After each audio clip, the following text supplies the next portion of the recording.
saya Taufik Erta, lalu kita ngopi bareng TVRI. Kali ini tamu saya spesial sekali.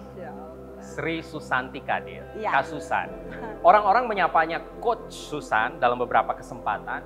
Ada juga yang menyapanya dengan Zin Susan. Iya. Ada juga yang menyapanya dengan Bro Susan. Iya. Kalau sudah menyebutkan itu teman ngopi, berarti teman ngopi sudah bisa punya gambaran tentang siapa Kak Susan. Aktivitasnya di Zumba, Ponfit juga ya Kak ya. Iya.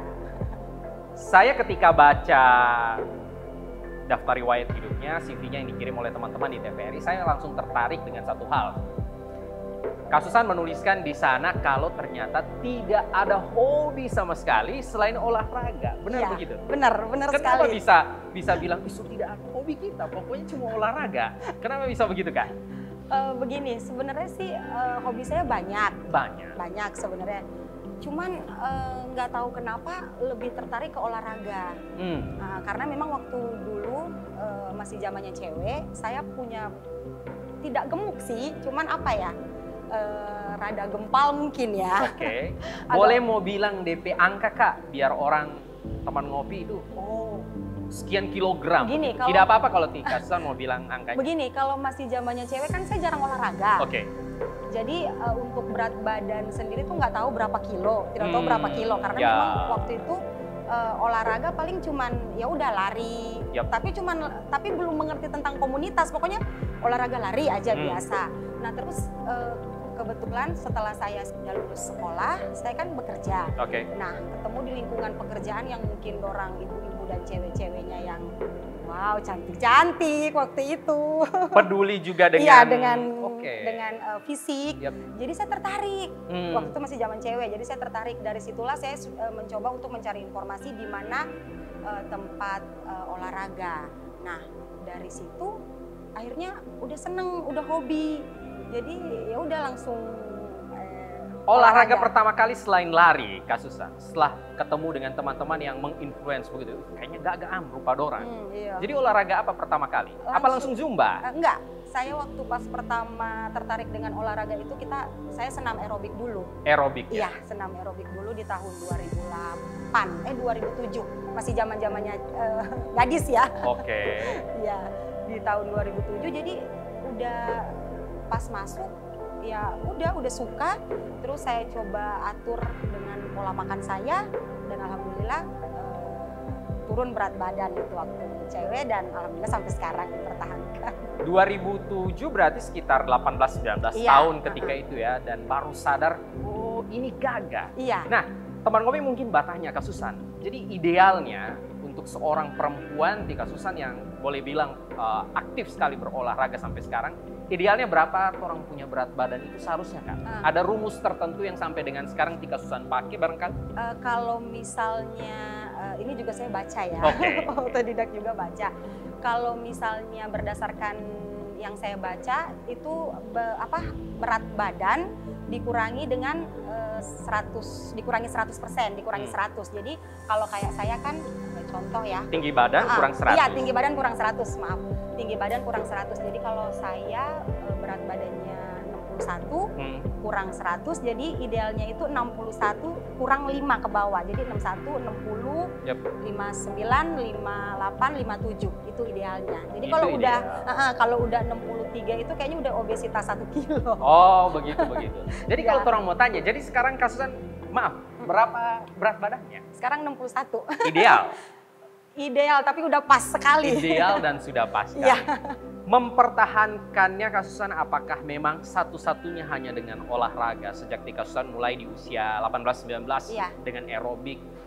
Cukup efektif tuh orang mau bilang kalau untuk menjaganya di angka ideal itu dengan olahraga, atau ada hal lain yang Tika bikin? Kayaknya sih kalau cuman pengalaman saya pribadi Ya itu penting. Pengalaman saya pribadi, kalau cuman olahraga dan tanpa diatur pola makan kayaknya sama aja bohong. Kita olahraga tapi pola makan tidak dijaga, tidak diatur, saya rasa maaf ya.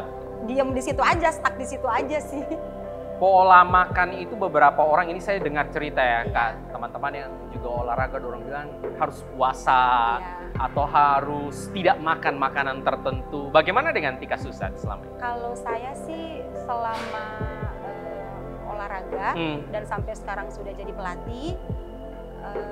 Tergantung kalau memang saya suka yang diet benar-benar, memang makanan saya jaga, kurangi gula, kurangi tepung yang kayak begitu.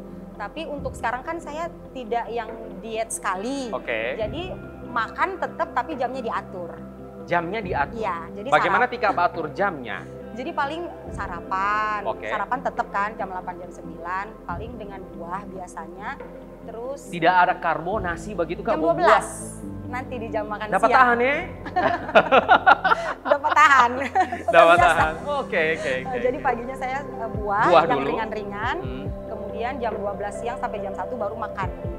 Nasi. Ada karbonya, ada nasinya? Iya, ada nasinya. Terus sorenya buah lagi, malamnya kalau emang masih kepengen ngemil, saya biasa tetap buah lagi atau air putih. Tapi kebanyakan kalau malam udah opsi, udah enggak. Tidak makan tahu isi Tika atau bakwan? Ada, cuman kadang ya. Seminggu paling sekali, 2 kali. Menarik. Saya juga penasaran kalau Tika Susan pergi di acara keluarga atau pergi di pesta yang ada coto Makassar misalnya atau ada kuah Bugis. Makan Kak Susan? Makan. Sedikit sekali atau? 1 porsi. Oh, 1 porsi. Jadi kan posisinya kan nggak diet kan, jadi saya tetap makan. Cuman kalau memang ada angka yang emang dikejar, kayak misalnya, aduh, saya mau ke 59 nih misalnya, itu memang saya sangat defisit kalori. Tapi untuk sekarang enggak sih. Kapan Tika Susan mengejar angka itu? Misalnya mau 59, 58 itu dalam kondisi kapan? 2 tahun yang lalu udah pernah ideal sekali sekitar 58, 59 itu, dan akhirnya hamil. Oke, berarti untuk program tertentu begitu ya? Iya. Nanti orang baca cerita lagi, minum dulu kopinya Kak. Iya. Seru ini.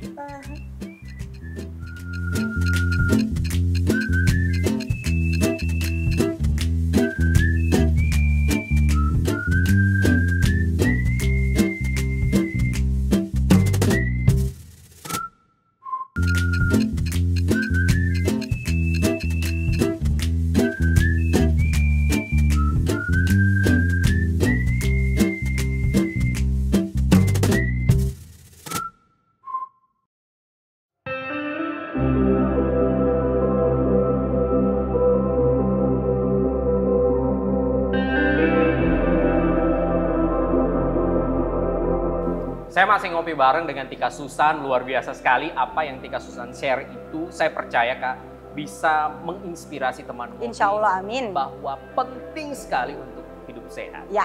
Jadi tidak cuma olahraga ternyata, pola makan juga orang perlu atur. Kapan jamnya, menunya apa, Tika Susan benar-benar memperhatikan itu. Nah teman ngopi yang penasaran tentang itu nanti kapan-kapan orang obrolkan, ada satu yang saya tidak mau lewat. Soal hobinya Kak Susan itu olahraga. Ada disebut di riwayat hidupnya, ada tulisan di sana toning saya baca, ada zumba, kemudian ada salsation ya. Kemudian Tika fokus pada 2 saja. Iya. Sehingga muncullah panggilan Zin Susan dan Pro Susan. Iya. Zin untuk zumba, benar ya? Iya, benar. Kemudian sekali. Pro untuk pound fit. Aerobik, setelah aerobik langsung zumba? Langsung zumba, ya. Jadi begini, cerita sedikit ya. Boleh. Jadi itu kan awal masuk pertama itu kan aerobik ya yang tadi saya bilang. Kemudian di tahun 2010 itu tuh zumba masuk di Indonesia. Oke.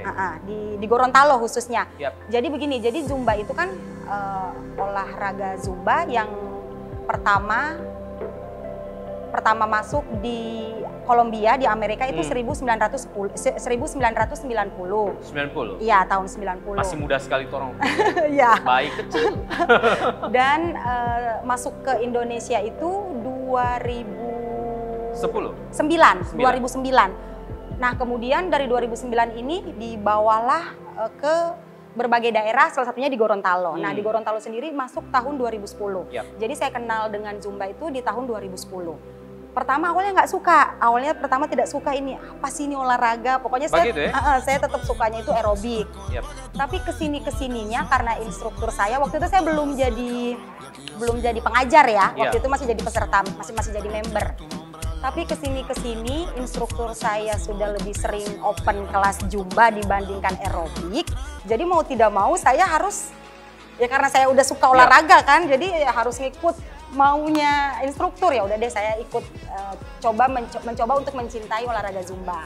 Dia kurangin kelas aerobik, dia kasih banyak kelas Zumba, Kasusan juga ikut. Iya ikut karena polanya. Karena saya udah jatuh cinta sama pengajarnya kan, sama instruktur saya kan. Jadi untuk pindah itu kayaknya saya orangnya konsistenan, jadi kalau emang udah suka sama satu orang, ya udah sama dia terus gitu. Dan kebetulan saya udah suka sama instruktur saya, jadi dari awal saya kenal sampai akhir saya dengan beliau begitu. Luar biasa. Jadi peserta biasa dulu, kemudian kapan baru menjadi instruktur ya? Iya instruktur. Jadi kan 2010 pas masuk ke Gorontalo, saya instruktur saya ngajar, saya udah suka, udah demen, sudah suka dan mulai tertarik dengan dunia perjumbaan itu 2016. Ya, dan mulai suka itu kan? Suka sekali, makanya langsung jadi instruktur itu? Karena saking sukanya saya coba cari pelatihannya dan alhamdulillah akhirnya dapat pelatihannya, ketemu tentang informasi pelatihannya, sekaligus dikasih tahu sama instruktur saya. Jadi dari 2016 itu saya sudah memutuskan untuk ikut training Zumba. Bagaimana DP trainingnya? Kan begitu ya. Bagaimana Tika dapat akses ke training itu sehingga setelah selesai training baru dapat bisa dipanggil sertifikat, ZIN itu, ada sertifikat. Iya. Di sertifikat saya lihat teman ngopi tidak hanya ada tulisan Zumba saja, tapi ada Zumba toning juga, begitu ya? Apa bedanya Kasusan? Zumba sama Zumba toning? Jadi begini, di Zumba itu kalau mungkin kita ibaratin kayak dokter ya misalnya. Kalau Zumba itu dia dokter umumnya. Oke, kalau Zumba toning itu dokter spesialisnya, seperti itu. Oh begitu. Iya, jadi di Zumba itu bukan cuman Zumbanya kan olahraga Zumba itu umum. Terus ada olahraga yang spesialisnya kayak olahraga Zumba toning tadi dia pakai toning, tapi saya lupa bawa alatnya. Kemudian ada juga Zumba Gold. Zumba Gold? Iya, Zumba Gold itu untuk lansia usia 50 tahun sampai 80 sampai 85. Pokoknya lansia yang produktif ya. Lansia produktif. Terus habis itu Zumba Kids. Zumba Kids itu untuk anak-anak di usia 0 bulan. Sudah bisa Zumba ya? Tapi itu memang ada triknya ya, ada triknya. Tapi memang saya belum ikut trainingnya. Dari usia 0 bulan sampai usia 7-8 tahun. Kemudian ada Zumba Aqua. Zumba Aqua itu dia di air, dia berenang. Jadi konsepnya berenang, seperti itu Zumba Aqua. Kemudian ada Zumba Step. Zumba Step dia pakai alat step. Seperti itu. Jadi banyak spesialisnya Zumba, nggak cuma Zumba aja. Tapi saya khusus di Zumba dan Zumba toning. Zumba toning, ada alat tertentu begitu. DP alat itu apa Kasusan? Alatnya dia itu kayak barbel. Semacam barbel? Iya, kayak barbel, cuman memang barbel yang didesain khusus untuk Zumba toning. Gitu. Tapi memang Zumba toning itu pernah saya buka dan peminatnya tuh kurang. Mereka lebih suka ke Zumba fitness, ke Zumba umum. Jadi sampai sekarang saya tetap bertahan di Zumba. Meskipun punya spesialisasi di Zumba toning. Ada rencana mau tambah spesialisasi Zumba Aqua barangkali atau Zumba Gold? Planningnya untuk sekarang sih belum ya. Karena saya lihat planning yang lebih banyak sekarang cuma Zumba fitness, Zumba umum. Karena saya sebagai pengajar kan juga lihat lapangan kerja kan. Karena begini, ini Zumba ini sudah jadi profesi saya. Profesi? Iya, saya meninggalkan pekerjaan saya karena demi Zumba. Sorry, pekerjaan apa waktu itu yang Tika ada abaikan demi Zumba? jadi begini, saya tuh masih dulu pernah kerja di salah satu kantor. Dan sudah setelah saya ketemu Zumba, maksudnya begini, setelah saya suka Zumba dan sudah menjadi pelatihnya, kesininya kan pasti saya capek ya. Betul. Ngatur waktu, ngantor, terus kasih kelas. Iya, kasih kelas, belum lagi urus keluarga juga. Nanti orang cerita banyak. Masih ada satu PR lagi soal Ponfit. Iya, Ponfit. Oke, minum kopi dulu Kak. Iya. Silakan. Orang Zumba boleh minum kopi? Boleh. Boleh, oke.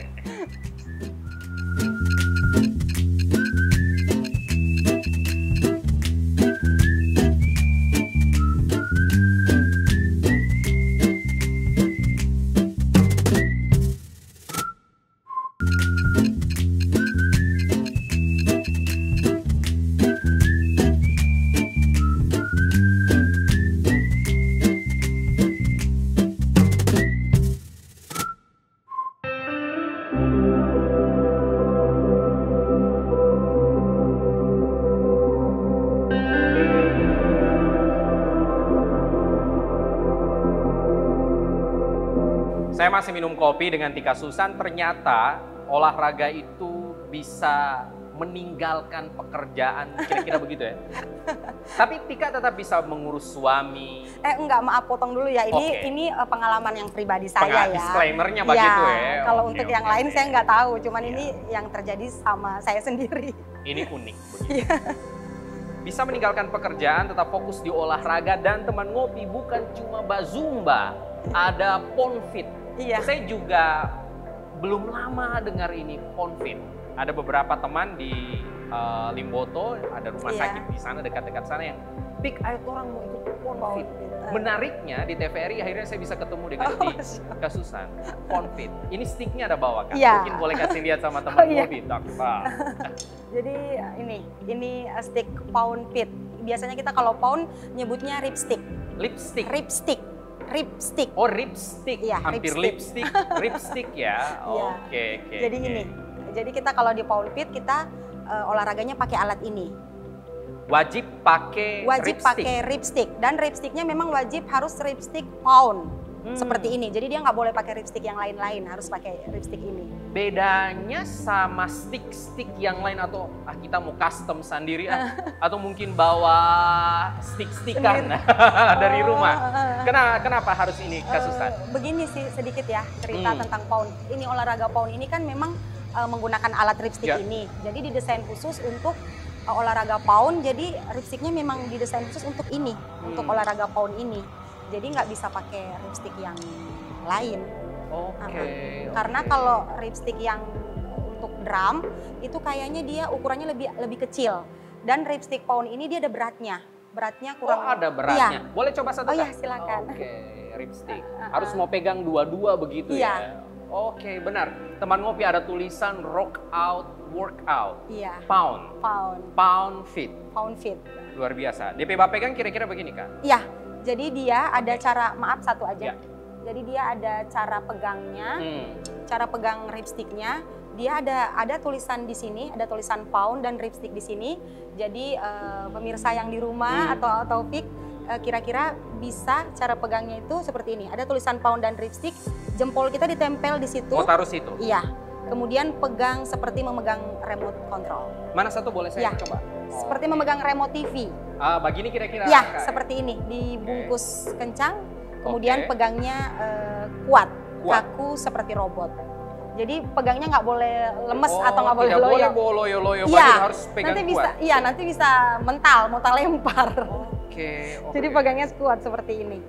Dan harus dua-duanya? Iya, harus dua-duanya. Dengar-dengar ini baru 8 bulan Kak Susan? Iya. Bisa datang ke Gorontalo itu bagaimana ceritanya? Saya trainingnya waktu itu di Makassar, jadi saya yang ke sana. Yang trainingnya di Makassar. Berapa lama untuk ikut training? Kalau untuk ikut training kita 1 hari full, dari jam 8 pagi sampai jam 7 malam. Pro, sebutannya pro. Iya. Jadi kalau di Ponfit, Kak Susan disapanya Pro Susan. Pro, iya. Kepanjangan dari apa pro itu? Profesional? Ya, profesional. Pound profesional. Pound profesional, iya. Luar biasa. Peminatnya setelah 8 bulan, Kak Susan? Alhamdulillah peminatnya banyak. Dan teman-teman yang pound juga, yang teman-teman Zumba juga. Oke, orang-orang yang sama ya? Iya, tapi ada sekitar 20 sampai 30 orang yang berbeda. Berbeda orang. Jadi emang yang 20-30 orang ini yang emang kelas pound to. Jadi sisanya ada juga yang dari Zumba. Jadi gabungan Zumba sama gabungan member pound. Jadi kalau misalnya saya memutuskan untuk kita mau ambil kelas pound fit, apa yang saya dapatkan begitu Kak Susan? Apakah lebih kuat atau misalnya kaki saya lebih powerful begitu, misalnya saya senang lari tuh, apakah ini cocok? Ataukah ini untuk bulking, untuk biar badan lebih berisi? Kira-kira untuk apa nanti Kak? Iya, kalau olahraga pound sih manfaatnya banyak ya. Salah satunya yang tadi disebutin tadi, bisa menguatkan kaki juga, karena kita kan tumpuannya kan kita squat pakai kaki, gerakannya itu. Sepanjang pound fit itu squat? Enggak juga. Tidak juga ya? Iya. Kalau mau presentasi kira-kira berapa banyak DP squat Kak Susan? Tidak bisa dihitung. Tidak bisa dihitung ya. Tapi termasuk banyak ya. Iya, banyak. Jadi kelihatannya. Jadi tanpa kita ketahui itu kita udah bikin posisi squat mungkin sudah beratus kali. Begitupun menggebukkan ripstick ini tanpa kita sadari, kita sudah ratusan kali menggebukkan ripstick ini. Itu sih. Luar biasa. Saya percaya teman ngopi juga penasaran. Kira-kira pound fit itu seperti apa? Apalagi usianya di Gorontalo masih sangat muda. Iya. Untuk teman ngopi yang kita mau ikut, mau pergi di mana, atau mau kontak di Kak Susan langsung untuk dapat informasi lebih lanjut tentang di mana ada kelas pound fit kira-kira begitu. Oh iya. Jadi kalau teman-teman pemirsa di rumah yang ingin gabung, suka ikut Zumba atau ikut pound fit, itu bisa langsung hubungi saya atau bisa langsung datang ke studio saya di PF Studio di lantai 2 di atas Toko Jamu Solo, Jalan Sutoyo. Oke. Tiap kapan itu kelasnya bisa diakses Kak? Kalau untuk Zumba, dia untuk Zumba di setiap hari. Setiap hari. Jadwalnya Senin, Rabu, Jumat malam, Selasa, Kamis, Sabtu sore. Oke. Kalau untuk pound fit dia baru 1 minggu 3 kali. 1 minggu 3 kali. Senin Rabu sore 16.30 dan Sabtu pagi jam 9. Sabtu pagi jam 9. Laki-laki boleh ikut kelasnya Kak Susan? Laki-laki boleh ikut, cuman khusus untuk kelas saya hanya dibuka untuk wanita. Untuk teman laki-laki yang misalnya kita suka ikut pound fit ini menarik. Ada rekannya Kak Susan yang bisa di. Jadi biasanya kalau kayak ada teman laki-laki yang kepengen ikut pound fit, saya biasa mengarahkan ke teman saya namanya Pound Pro Tio. Dia alamatnya di Kompleks SMP 6. Di situ. Jadi kalau kayak teman-teman yang cowok yang mau ikut, paling saya arahkannya ke situ. Oh, begitu ya. Oke, saya tertarik setelah bercerita banyak dengan Kak Susan. Tapi teman ngopi juga ini satu penting yang saya tidak mau lewat ketika minum kopi dengan Kak Susan kali ini. Kak Susan ini adalah ketua tim penggerak PKK, Ibu Camat begitu ya, luar biasa. Sekali. Saya membayangkan bagaimana reaksi warganya di kecamatan ini, kita Ibu Camat ini pro, kita Ibu Camat ini izin. Bagaimana kalau kegiatan-kegiatan di Dasawisma kita buat seperti itu? Nanti orang cerita banyak. Ya, terima kasih sudah minum kopi di TVRI. Terima kasih. Silakan sampai mau apa lagi Kak ya. Sehat selalu. Amin.